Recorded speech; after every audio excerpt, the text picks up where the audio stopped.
Hey friends, thanks for taking time to listen in on a conversation Dick and I had with Ross Bentley.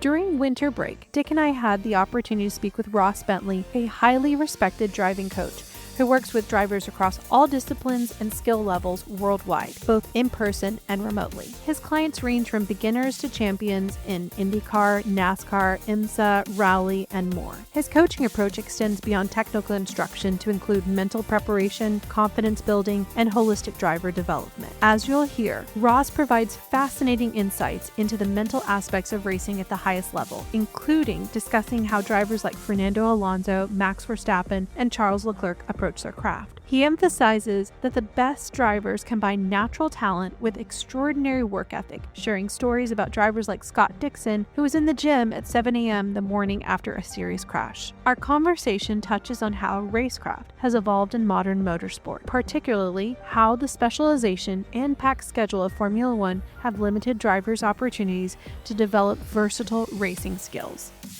But before we get to our conversation, I need to ask, can you help us out? If you haven't already, please take a moment to follow us and give us 5 stars on your favorite podcast app, as well as share this episode with other F1 fans. We know our growth is because of you, and the guys and I thank you. Hope you enjoy our conversation. All right, Dick, we've had a lot of guests so far, I feel like, and I don't know exactly where this episode's going to run. But what I'm excited is this is kind of a blast from the past for you. I think it'd be great if you introduced our guest for today's interview. Absolutely. So today we get to speak to Ross Bentley, who is one of the most highly respected driving coaches in the sport, really. I was lucky enough to work with Ross. We were actually on the same team. Let's be real here. But Ross and I worked together on a Pro Mazda program that featured Colin Braun, who has, of course, gone on to great things. And I'm just thrilled to be able to have Ross on here today because he's written, I think, about 9 books, something like that, all about improving your performance. And I've found in reading his books that they actually have got so many things in there that apply not only to racing, but life itself. And so he's definitely a driving coach, but he's also a life coach in my estimation. So just thrilled to have him. So Ross, welcome. Glad to have you. Thank you very much. And Dick, it has been a few years since just a few. Just a few. Actually, no, it was, the two of us were only like, what, 20? 25, exactly. Yeah, sure. Yeah. Yeah. No, the cool thing about our sport, I think one of the many cool things about our sport is the people we meet and the people that we re-meet, if that's a word. It's amazing actually how often we kind of bump into each other through the years. And it's just great. Yeah. It's just great. Well, I'm excited that the podcast is a reason to make you guys bump into each other again. So for myself and others who are listening, who are newer fans to motorsport or to Formula One, Ross, could you tell us a little bit about your background? I know you've got an extensive bio, but don't be humble right now. I like people to talk about themselves versus us talk about you. I think it's cool to hear what you like to highlight about your experience. Well, I started racing, I got here, and that's it. How's that?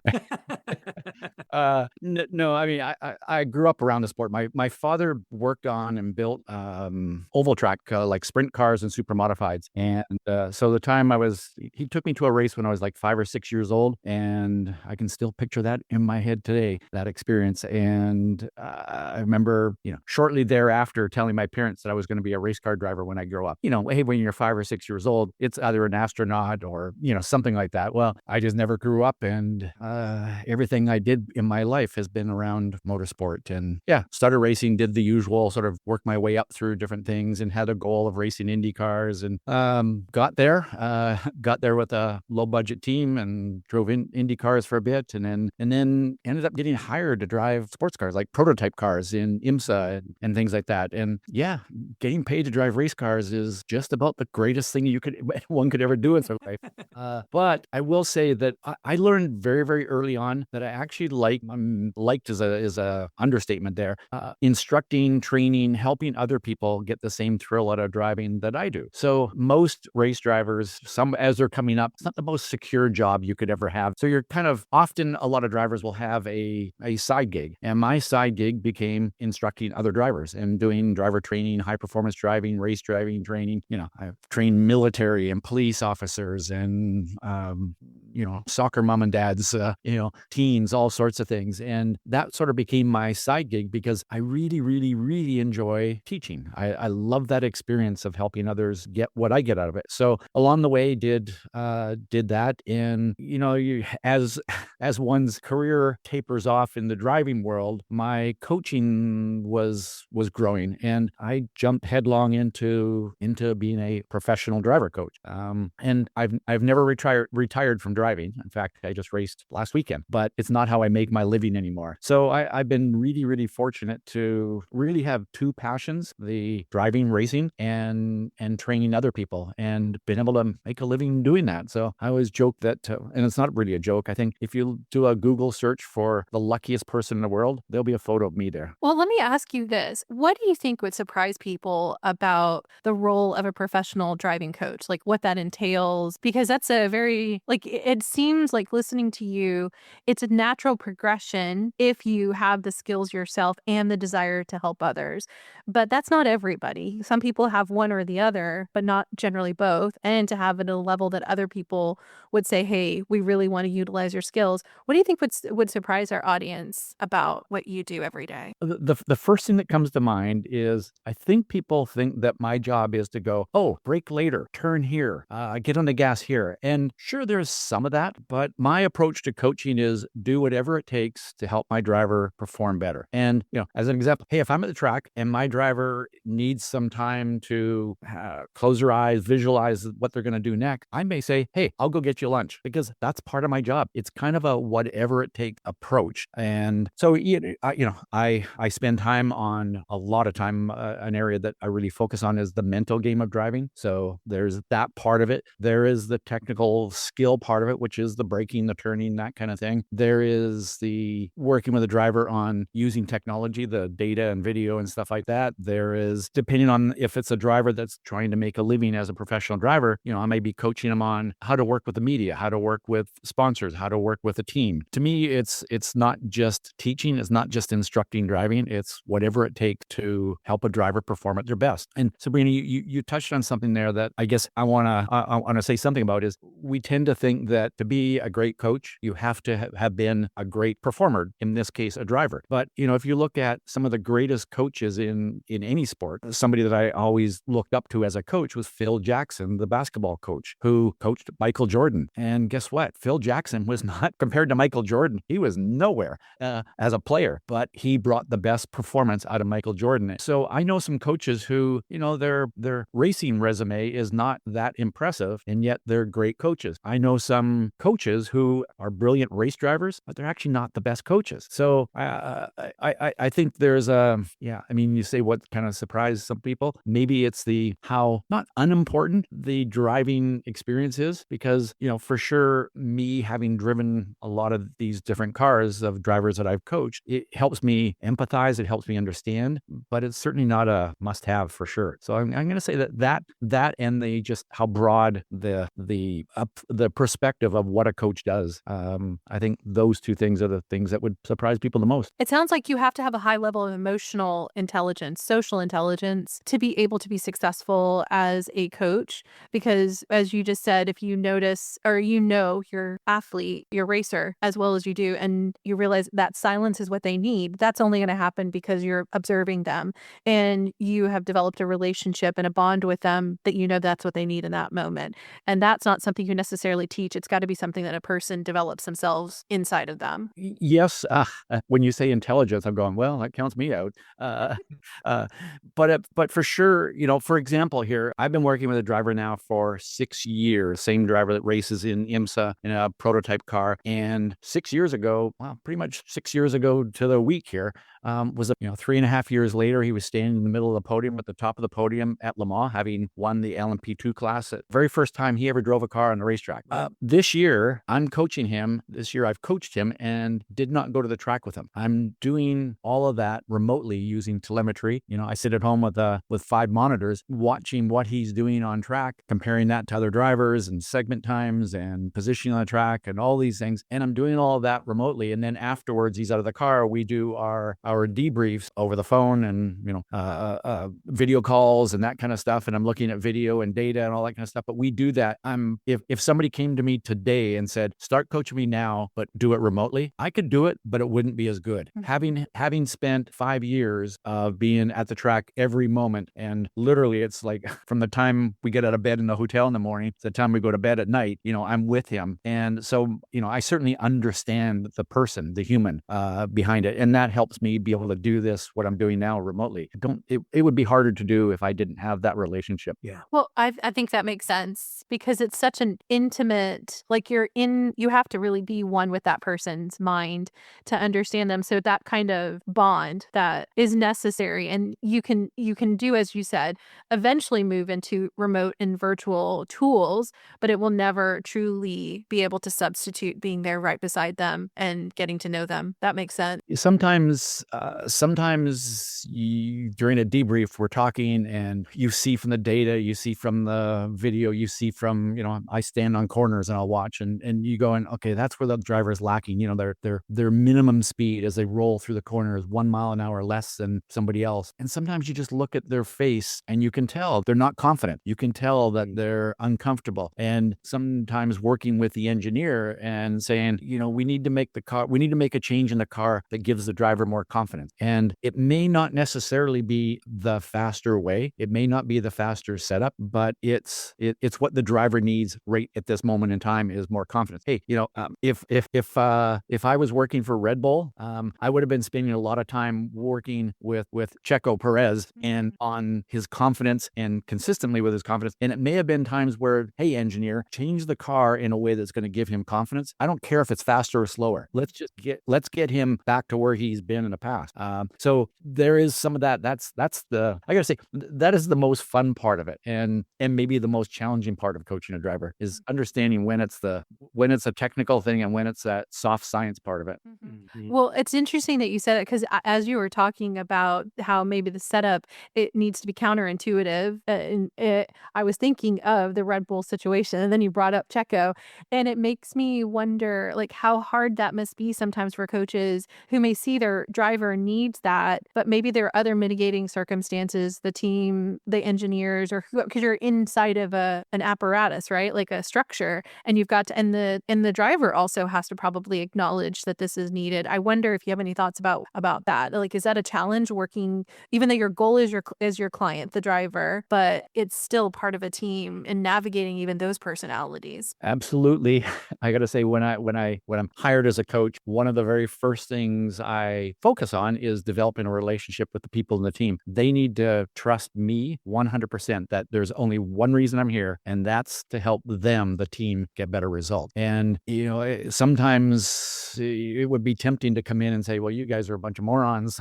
Let me tell you how you should be running your team. That's not going to go anywhere. So I've got to develop that relationship. And yeah, I will tell you that, I'm certainly a big observer of Formula One and IndyCar and NASCAR and every form of motorsport. And there are times when I look at that and I go, Formula One teams are spending how much money? Hundreds and hundreds of millions of dollars. And yet they turn around and they treat drivers sometimes like they're not human. They don't. And it's frustrating because you go, that driver, let's take Perez for a moment here as an example. He has not lost any skill. That skill, that talent, that technique, all of those things, it's inside. It's just, I believe the team has done a very poor job of helping him, of accessing those skills. And if anything, they've done things that have blocked him from being able to do that. And, again, and not the first Formula One team that's done that.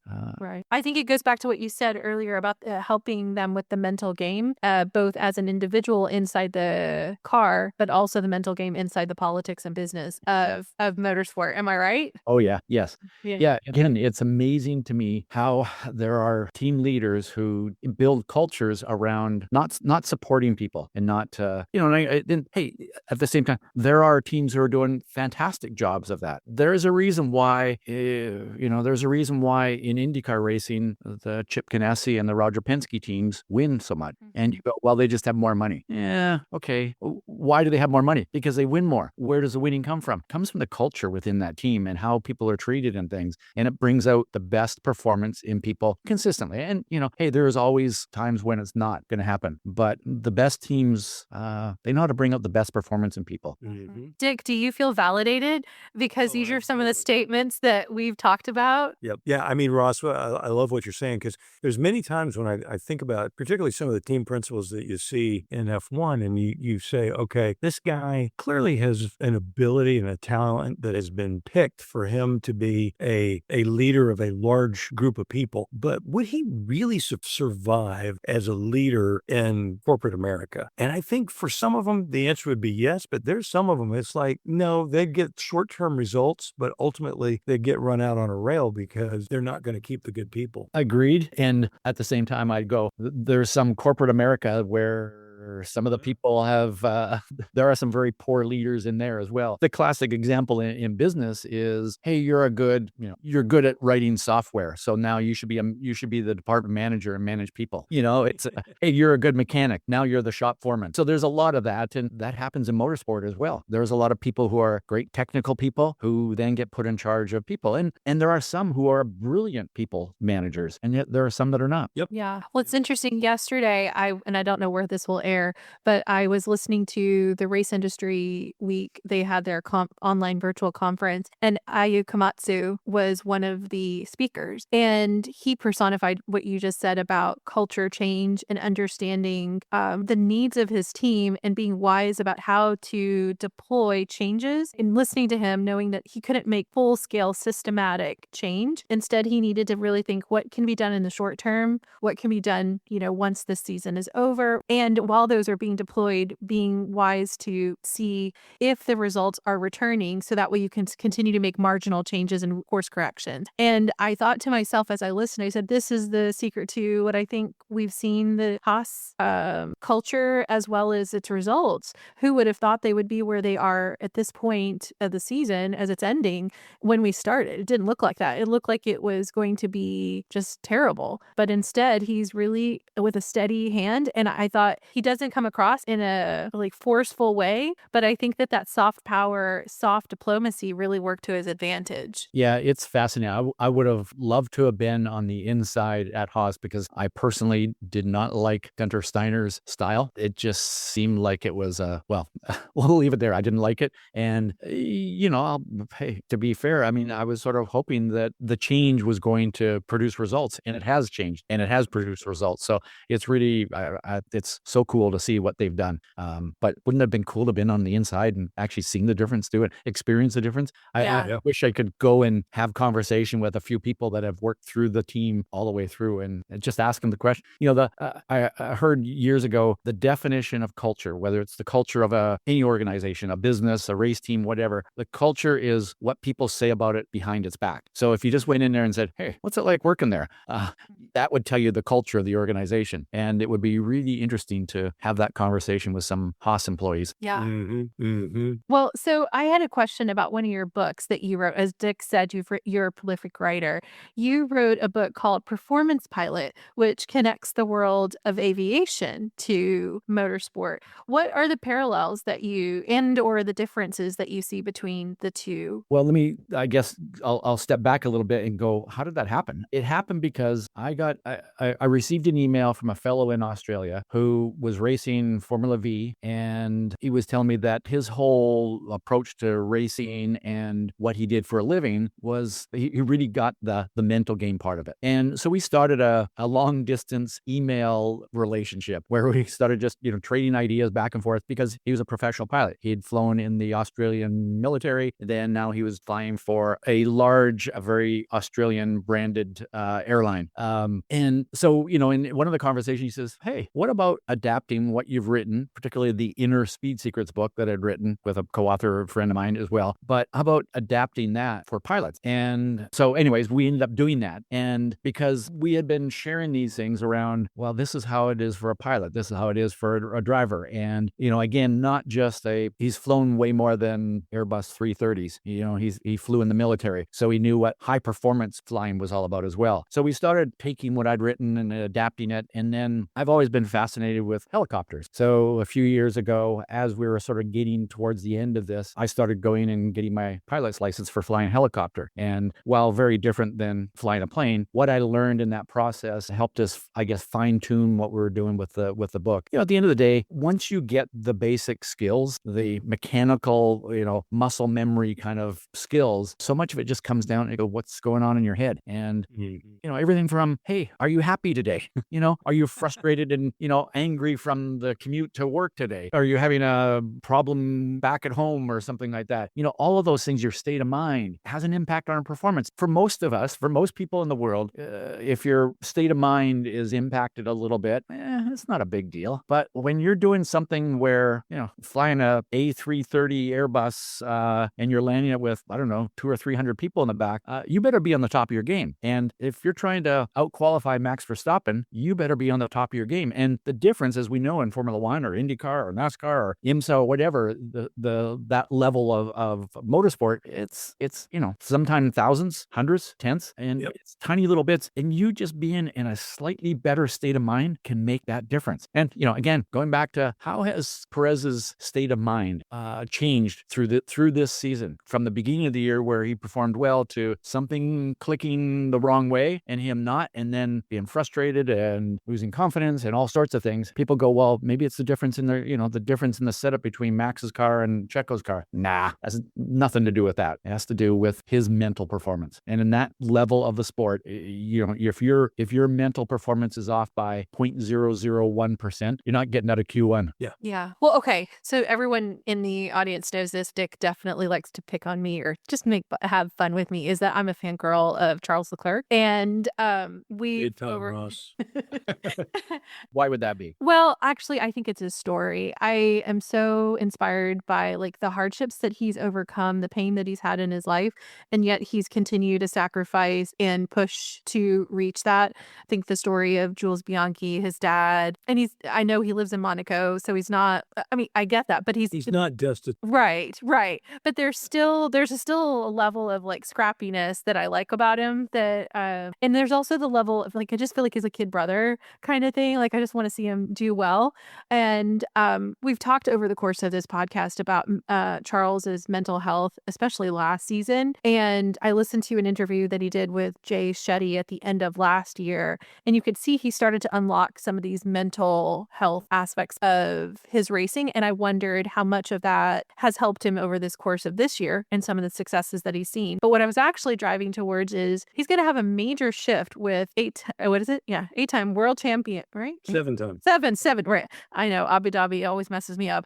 7-time world champion, Lewis Hamilton becoming his teammate and shifting from what has been, I think, a fairly evenly matched team member of Carlos Sainz.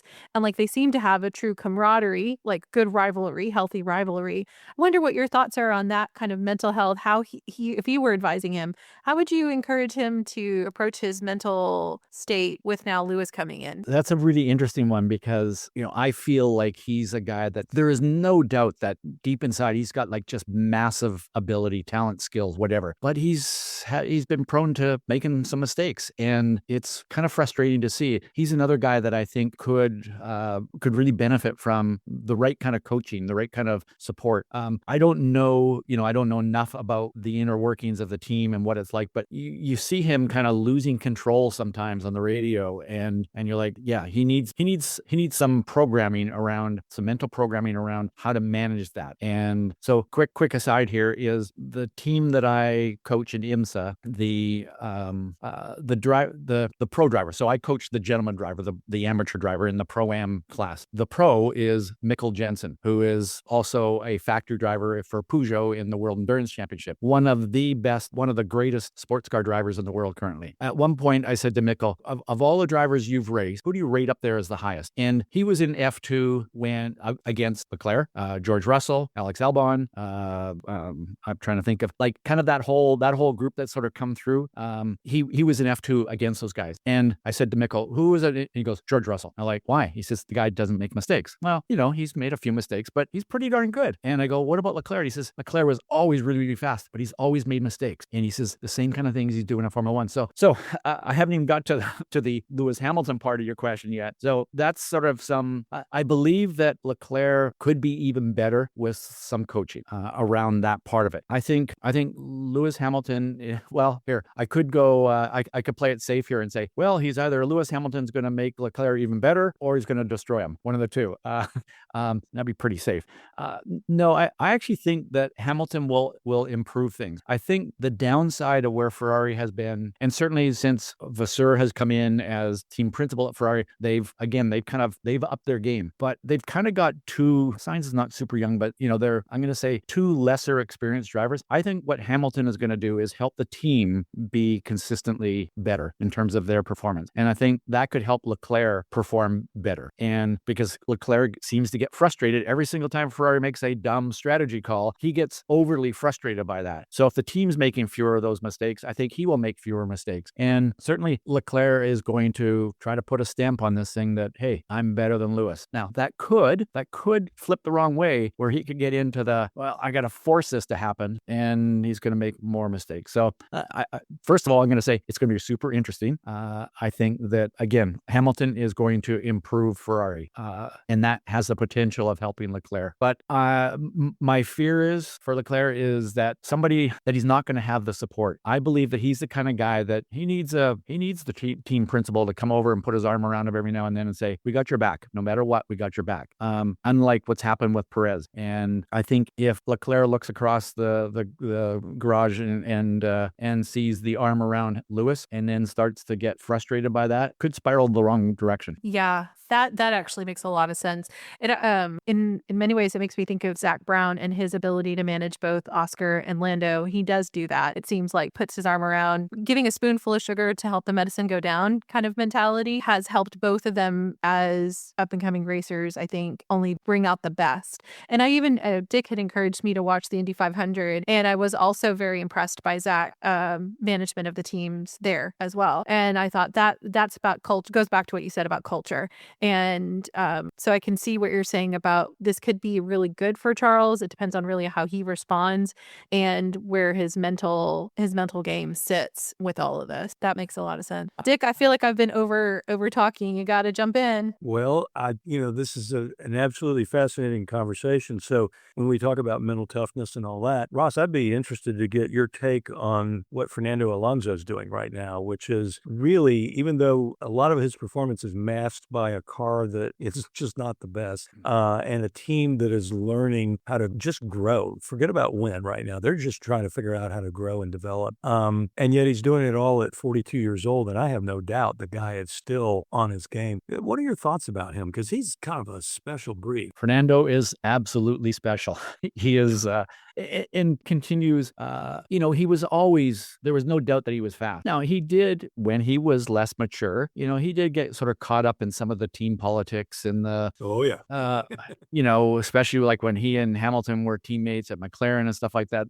And I have heard, but of course, when you say I have heard, well, that's all come through the media. And sometimes what you hear through the media is accurate. Sometimes it's not. But, early on, I would say that he sort of had a reputation of being a tough guy to work with. Yep. And I think as he's matured, I think I'm not saying that he doesn't push people still. He does. He's learned how to manage the people around him. Right. And, in the corporate world, it's sometimes you got to manage up. I think Fernando's learned how to manage up as well. Mm-hmm. And what I love about watching him is there are some subtle little things that he does that unfortunately I don't think the average fan even notices, where he will kind of just, slightly back off a little bit here or control that. I believe the two drivers in Formula One who have the best racecraft, and that is the art and science of positioning your car to make better passes and or discourage passes and or think strategically, all that part of it, the racecraft part of it. The two, by far, Fernando Alonso is the best. You know who the second is? It's Nico Hülkenberg. Ah, yeah, interesting. And I don't think that Hülkenberg is the fastest driver out there. No, he's not. You could put him in a Red Bull, a McLaren, a Ferrari right now. He would not be the fastest, but his racecraft is really good. And you go, isn't that interesting? What's common about those? Oh, they both have done a lot of endurance racing. And I actually think that when Alonso stepped away from F1, drove for Toyota in the World Endurance Championship, that actually improved his performance. Now, he was already really good at that, which some of that came from his karting experience and all that kind of stuff. But when I watch Formula One races, sometimes I go, man, these guys are not good racers. When you put them wheel to wheel, they make some really dumb moves. But Fernando doesn't. He is just brilliant. And there's also something about him right now that sometimes an athlete reaches a point in their career where they go, I have nothing to prove. I have proven that I am one of the greatest, the best. I don't have to go out there and force it to happen. Fernando is at that point in his life. Does he still want to win races? Absolutely. I'm going to say that's actually one of the things that impresses me the most is it's a tough world being a Formula One driver. People think that, you fly around on private jets and all life is good, but they work really, really hard, especially now with the number of races. And for him to have the desire at his age that most drivers lose when they're 30 is really impressive. I'd say the exact same thing about Lewis Hamilton. What impresses me the most about him is not his skill, not everything else. It's the fact that he still wants it that bad and is willing to put in the effort to make it happen. Yeah. I've felt like that Fernando for sure, Lewis to a lesser degree, but what Fernando is doing is probably the closest thing in modern times to what Mario Andretti was doing back in his career, where he was winning races, IndyCar races at like 52 or something like that. Yeah. And sports car races and, NASCAR and you name it, Mario has won in it pretty much except the 24 hours of Le Mans. And you look at Fernando and what he's doing and recognizing the contractual constraints that are on a modern racing driver today, it's pretty remarkable. I have a lot of admiration for what those guys do. That's for sure. His ability to adapt is special. And I think part of that goes back to just his driving style. He's very much a field driver and, has been from the beginning. And, some of that I'm sure just came from his 8 billion laps in a go-kart as a kid. He's all about just driving the car off the tire, sensing the tires and what it's doing and how the car moves and stuff. And that allows him to, remember watching that documentary a few years ago about when he went and did Dakar Rally it's just, he's special. Yeah. What cracks me up is that, when they have a break or something like that, you'll see a lot of the F1 guys and it shows where they're at, the French Riviera or whatever, doing all the jet set stuff. And Fernando will make a post and it's him pounding around a track in a shifter cart. Yes. And it's sort of like, okay, I know who the racer is here. Yeah. Great stuff. And speaking of racers, do you guys mind if I talk a little bit about Max Verstappen? Sure. Feel free. So you mentioned Dick, that when we spent some time with Colin Brown, and I've coached Colin since he was 12, and to this day we still talk a lot. You may or may not know that Max Verstappen did a demo run just before the Vegas race in the Acura GTP car, which is the car that Colin is contracted to drive for Meyer Shank Racing. So Colin's job was to go there, shake the car down, and then kind of tell Max, here's how you get in the car and here's how you drive it. Well, Colin will tell you stories about his time with Max from that day where he's like, Max is making comments like, hey, in IMSA, I think the IMSA's gone too far with the BOP, the balance of performance, they've given too much they took some weight off the Acura. They gave a weight break to the Cadillacs and the fuel thing. And Colin's like, you follow IMSA? Max is like, yeah, sure do. And then, then he's over talking to Scott Dixon and like talking to Dixon about detail stuff about IndyCar racing. And they're all going, this guy is a hardcore racer. Like we all know stories about him with his sim racing stuff. He's got a team of GT3 cars. And Colin was saying that Max told him that one of the things he loves to do is get in his GT3 cars and drive because he can work on practicing his brake release and how he uses a brake. He says it happens so quickly in the Formula One car, it's hard to practice that. Now, wow, like Max Verstappen is a hardcore racer. He just loves racing. And there are people that don't like his style because of how he comes across in media. And I get it. He's just a very blunt kind of person and sometimes doesn't seem very warm. And yet I love the guy's passion for the sport. And the fact that, he gets a break. What does he do? He's either sim racing or driving a GT3 car or something else and following the details of every other series in the world. You could probably ask him, what spring rate the Hendrick NASCAR is running, and he probably knows the answer to that. Like he's just a hardcore racer, and that's really cool. Oh, totally cool. A great story, Ross. My daughter was, when she was a junior in high school, had a classmate that one of her girlfriends was dating this guy. Now they're married. But anyway, he won the amateur shifter class at the Super National, right? So what they called S2 back then. Well, they were running KZ as well. And when I congratulated this young man on this win, and I said, man, that's a big deal. He goes, yeah. But there's this kid named Max Verstappen that showed up. He's a year younger than me. He destroyed everybody in KZ. He says, I promise you, that dude's going to go to Formula One. And I mean, apparently everybody was talking about him. They knew his dad and all this kind of course. But the fact is that even then people were looking at him and going, this guy is something else, man. So I thought that was pretty cool. Yeah. It's, yes, he is definitely special. The other thing that I like about him, and we don't need to spend a ton of time on him, I guess, but well, your choice. It's your podcast. But he's got this passion for it, but I'm going to say he's certainly matured and he's very comfortable in his own skin, meaning like, again, he's kind of at that point where he's like, I don't need to prove anything to anybody. I've done that. He's come across many times and said, I don't need to go win 7 or 8 world championship. I've done this. He says, I want to go and try some other racing. It'll be surprising if he's not in World Endurance Championship and or IMSA, like sports car racing at some point in the near future. Yep. No, that's really cool. I like these guys that they go and try different things. Yeah. I just think it. Well, so I guess the question that I have as a result of you sharing these stories is, do you think that the reason why they are as successful with using Fernando and Max as the examples is because of their willingness to look at other cars and other series and developing that holistic approach to their racecraft, not simply like when you said that he understood that, I don't remember the name of the type of car you noted, Dick probably does, but that it gives him the ability to practice that specific skill of braking, and that can then be transferred back into his current career. And do you think that that's good for racers to be willing to go across and develop their skills in different areas? For sure, that's the case. But I'm going to say it's even broader or bigger than that. It's while I said that, the life of a Formula One driver or IndyCar or NASCAR or again, IMSA, you name it, the life of a professional race driver, it's not easy. You have to work hard at it. Guys are, drivers are in the gym all the time. They're doing work. They're working with engineers. There's a ton of that kind of stuff. But something that I've seen of the very, very, very best is they're willing to go and do even more of that. Michael Schumacher was famous for, back when Formula One teams could test, there was no limitation. He would do during a test day at the Ferrari test track, he'd do the equivalent of 2 full Grand Prix races. And then that evening he would go into the gym and lift weights for an hour.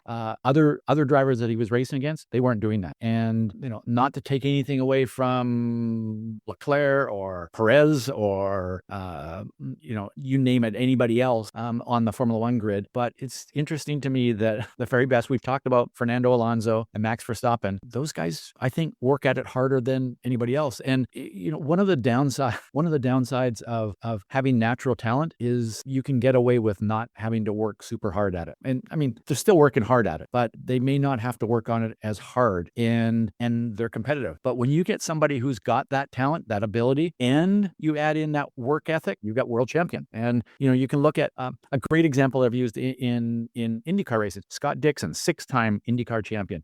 Arguably, he is right there with Mario Andretti and AJ Foyt as the greatest IndyCar driver of all time. And, one of the examples I use all the time of this is, I can't remember what year that was, 2018 or so, Indy 500. He got tangled up in turn 1 with a car that was spinning, and his car flipped up into the wall, flipped up, came down. It actually hit the inside guardrail of the Armco safer barrier, like top first, because the car was on its side. And you're like, oh, geez, this is going to be bad. And then the car caught fire. Fortunately, he got out of the car and limped away.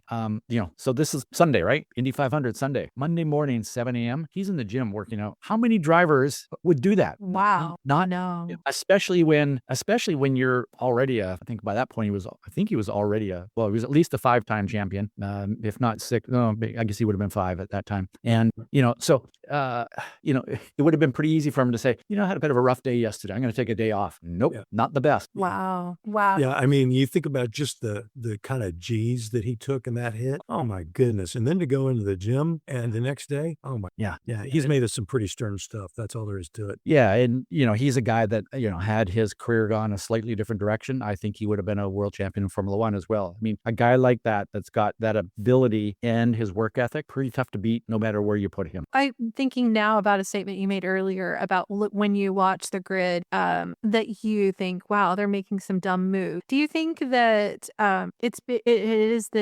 is it something that's maybe over time because of the way the sport has evolved that we're not allowing the drivers or pushing the drivers to be as, the word aggressive is not correct, but like that focused on this, because now they have so many more things that they have to think about than maybe 30 years ago. Or do you see what I'm kind of driving at?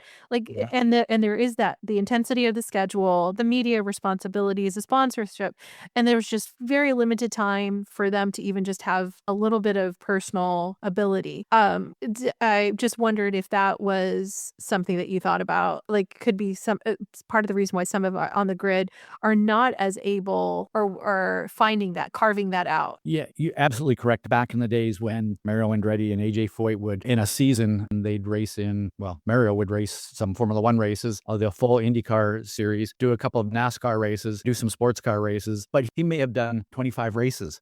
And now Formula One drivers have 22 races or whatever it is, 22 or whatever it is, 23. It's crazy amount. And then you add in, as you say, the media and sponsor commitments, all that kind of stuff on top of it. There's not a lot of time left for that. I think that when I watch Formula One now and I see the Racecraft, and if you watch, when they televise a Formula 3 or a Formula 2 race, these drivers are racing in races where, they might make two passes. And yet drivers that race in endurance races go into an IMSA race and they're going to pass, 87 times in a race. So I think that the sport has become so specialized and there are so many races that it's very difficult for a driver to move around. So this gentleman driver that I coach, one of the things that I've had him doing is I have him go and race in some of these so-called low-budget endurance races, World Racing League, AER, Lucky Dog, Champ Car, things like that. And he's racing in a professional series in IMSA in an LMP2 car, and then on an off weekend he goes and hops in some GT car and goes and does these endurance races. And I'm like, and he'll come back and go, yeah, I passed more cars and was passed more today in one race than I have been in the last 5 seasons of IMSA race. So I think there is just, I understand why Formula One drivers are not as good at passing and being passed because they don't practice it much. It's an unintended probably consequence of some of the changes that have been made inside the sport. If it's not addressed, they could have a long-term effect on the sport's viability and the things that we want to see them developing and continuing to entertain and win. You've given us a lot to think about. Now, I could totally keep asking you questions. I told you this in the pre-interview. We do want to be respectful of your time. Dick, I know I kind of monopolize this. Maybe Ross will be willing to come back and sometime in the future we can pick your brain again. Would you be open to that? Please.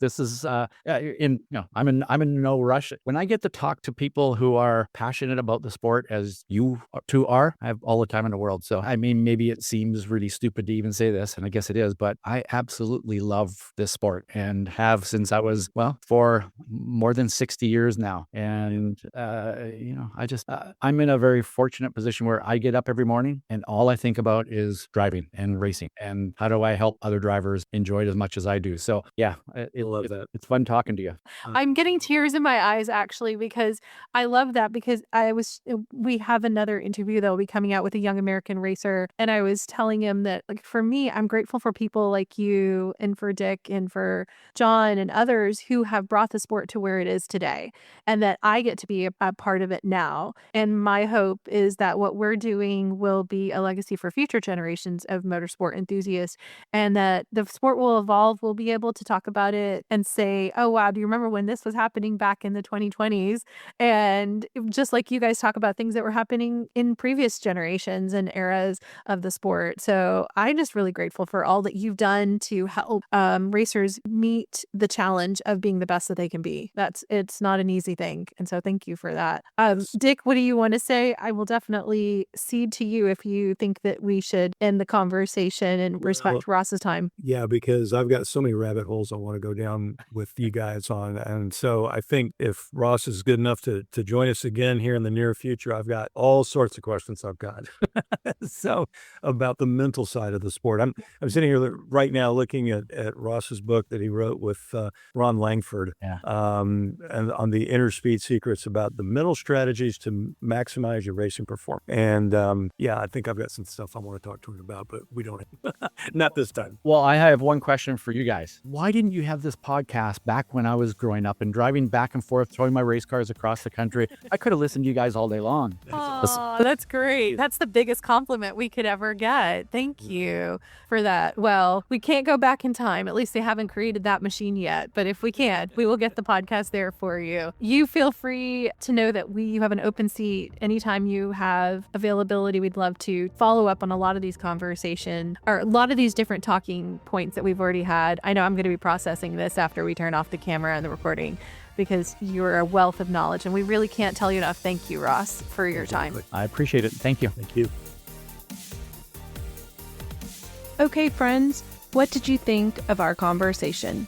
Drop me a line via email, sabrina@2guysagirlandf1.com. Can you help us out? If you haven't already, please take a moment to follow us and give us 5 stars on your favorite podcast app, as well as share this episode with other F1 fans.